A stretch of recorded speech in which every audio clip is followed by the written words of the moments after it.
Cleopatra was born to a nomadic people on the banks of the Rosetta River. Despite the region being prone to flooding and exposed to raiders, she convinced her tribe to settle their first city, Rakadet, up on a nearby hill. To prepare for upcoming floods and harvests, Cleopatra taught her people first to make clay pots and convinced some men to form a small troop of warriors to deal with raiders. Rakadet made contact with the city-state of Hong Kong and enacted severe policies against raiders when they codified their first laws. Over the next few years, the warriors and scouts of Rakadet cleared barbarians in the region and explored the continent. Eventually, they made contact with Hunza, where they discovered the Giant's Causeway. Here, Cleopatra was approached by a strange old man. He claimed to belong to a secretive group dedicated to protecting nature called the Harmonists.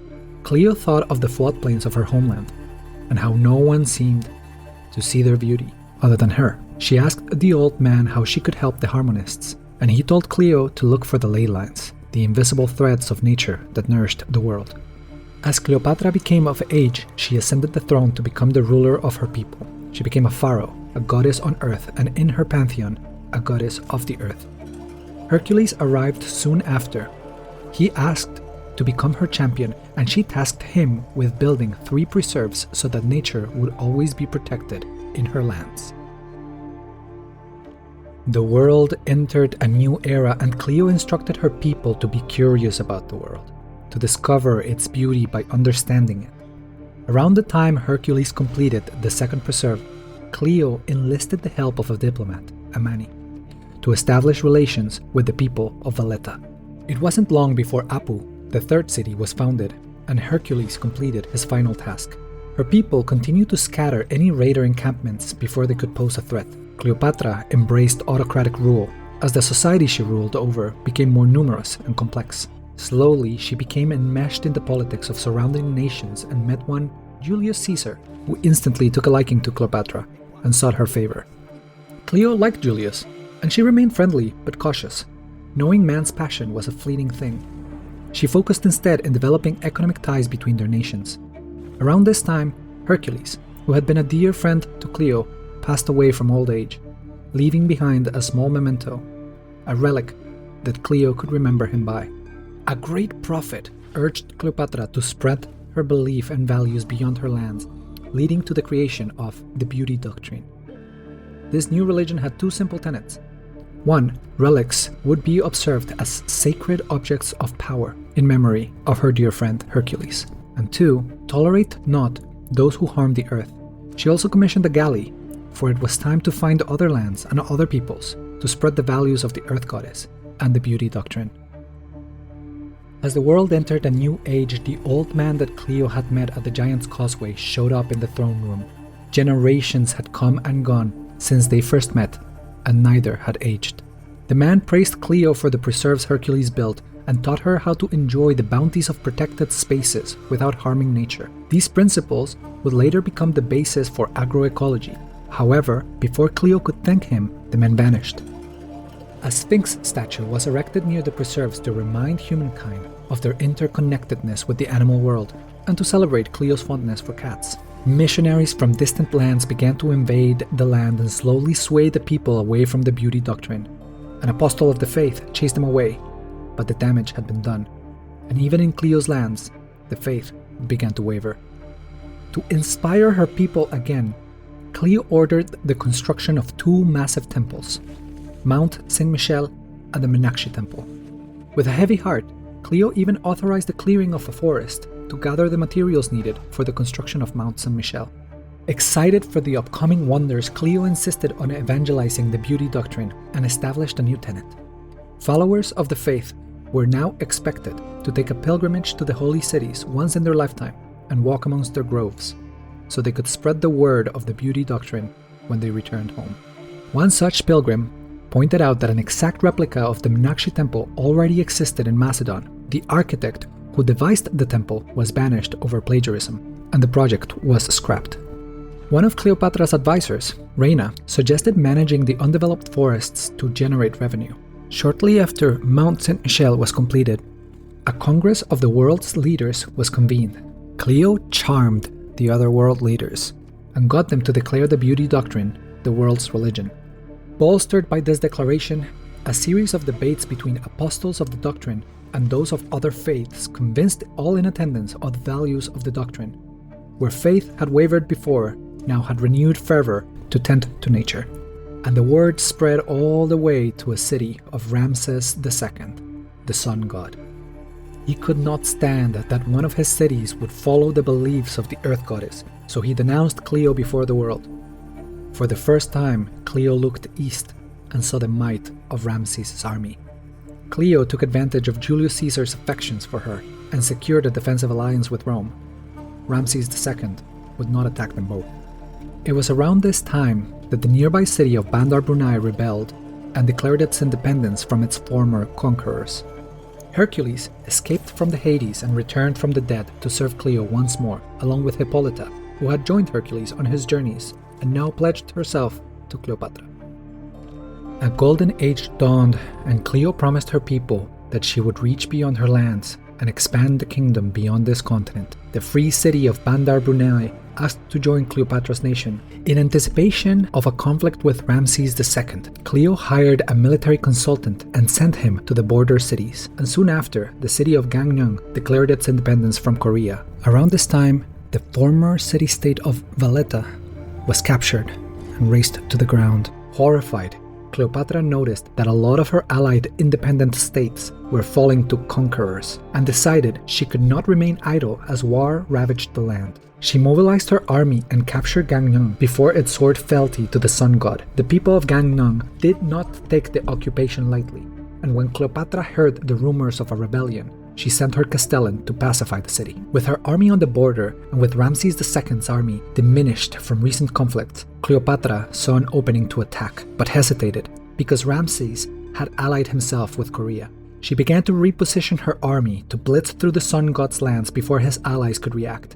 The sun god saw through Cleopatra's plans and forced her to attack before she was ready.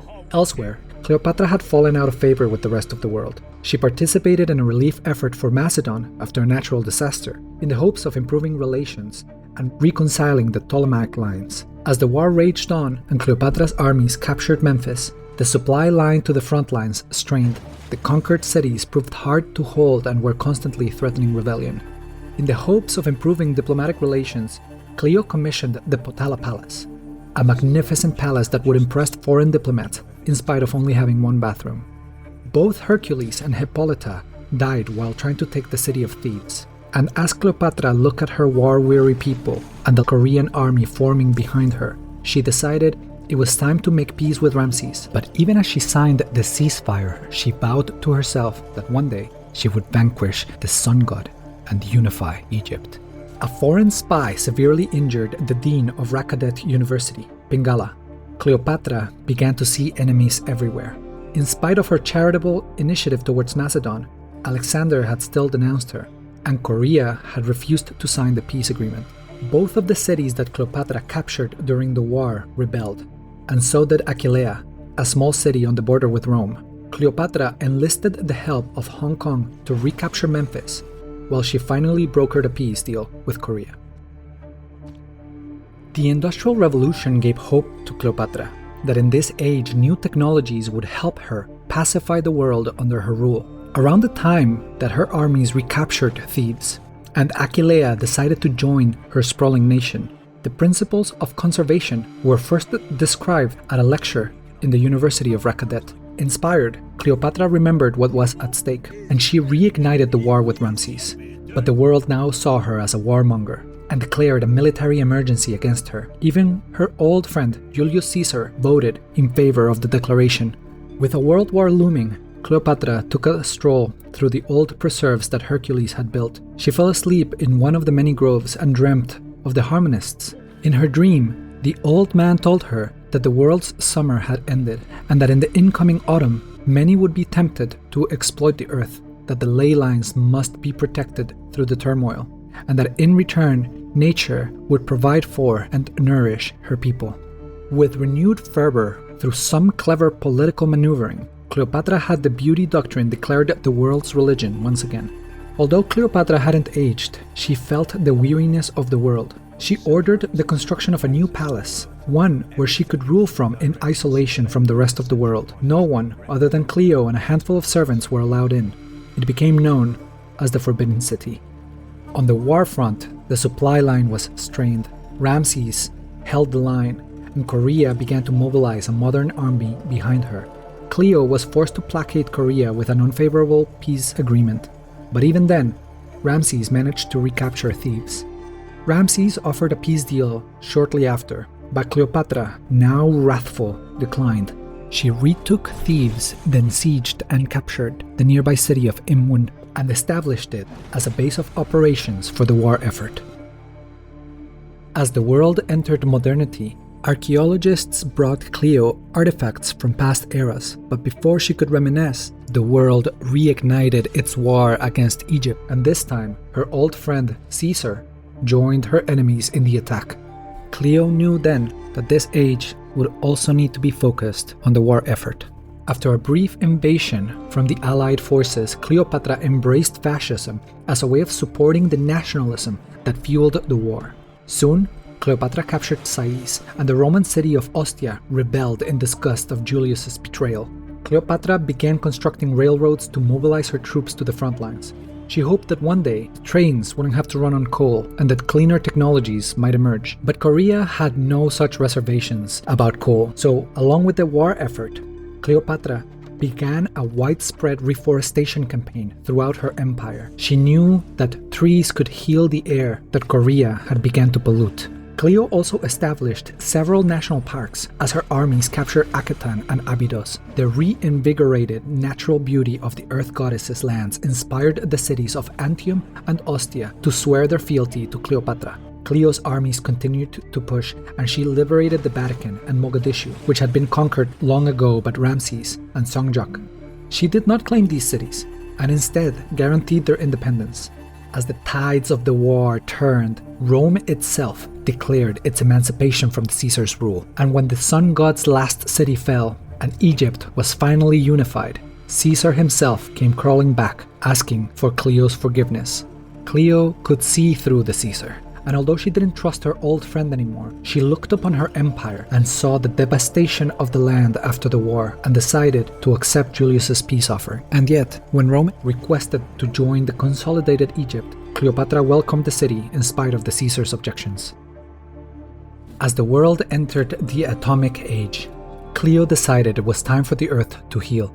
The world resented her for holding the former capitals of Rome and East Egypt, but Cleo believed she could sway them to see her perspectives once they witnessed the natural beauty of her lands. Over the next few years, Cleopatra worked on attracting tourists to Egypt and mending relations with the world. She reformed her government and established democratic rule, leaving the day-to-day management of the nation to elected officials and retiring to the Forbidden City for months at a time. From a distance, she saw the other nations begin to pollute, and the sea levels begin to rise.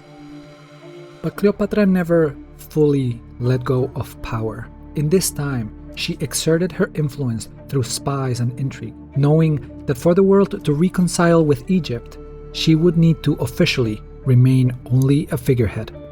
The only guest she ever allowed into the palace was an old man in a green coat that smelled like soil and moss. No one ever found out what they spoke about, but shortly after, Cleopatra requested that a series of holidays be declared around the nation. On each of these holidays, her citizens would spend their time observing the glory of nature instead of working. The prime minister reformed the government once again to be a synthetic technocracy in the hopes of reconciling with Macedon, but relations remained strained. And from her palace behind the scenes, the Earth Goddess had begun Operation Project Ivy. The secret project meant to harness the power of the atom in order to create an ultimate weapon should the world never come to reconcile with Egypt and continue to pollute the earth. Moksha, the great cardinal of the beauty doctrine, heard of this weapon of mass destruction, and in an attempt to spare the world from the wrath of the Earth Goddess, he mobilized the followers of the faith to spread the beauty doctrine to Korea, Macedon, and Russia. The information era began when information could no longer be contained, and rumors of a thermonuclear device spread throughout Egypt. Musicians began to flock to other nations and organize peace concerts to try to plead with the world to change their ways before it was too late. Russia censored Egyptian music shortly after. Cleopatra had not given up on the world yet, but through her network of spies, she knew that other nations had, and that they had been expanding their space programs to reach beyond the solar system and leave behind a ravaged Earth. She could feel the land in pain, the sea swelling, and the storms becoming deadlier and more frequent. And she knew that in spite of her best intentions, that she had contributed to that devastation.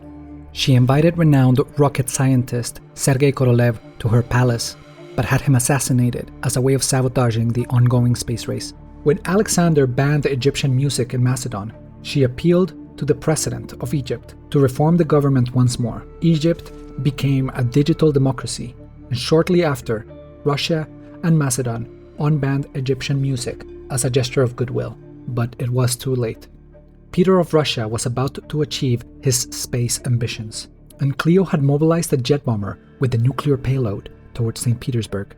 When one final world summit was convened, in perhaps her most clever diplomatic maneuver, Cleopatra shocked the world by voting against herself on a resolution to establish her diplomatic power. In spite of the world's hostility towards Cleopatra, she managed to use the favor of the free city-states she had liberated to forge one last agreement. The people of Russia, Macedon, and Korea would be free to reach for other worlds and treat them as they wish, but those who wished to stay behind could do so, so long as they accepted the planetary stewardship of Cleopatra, goddess of the earth.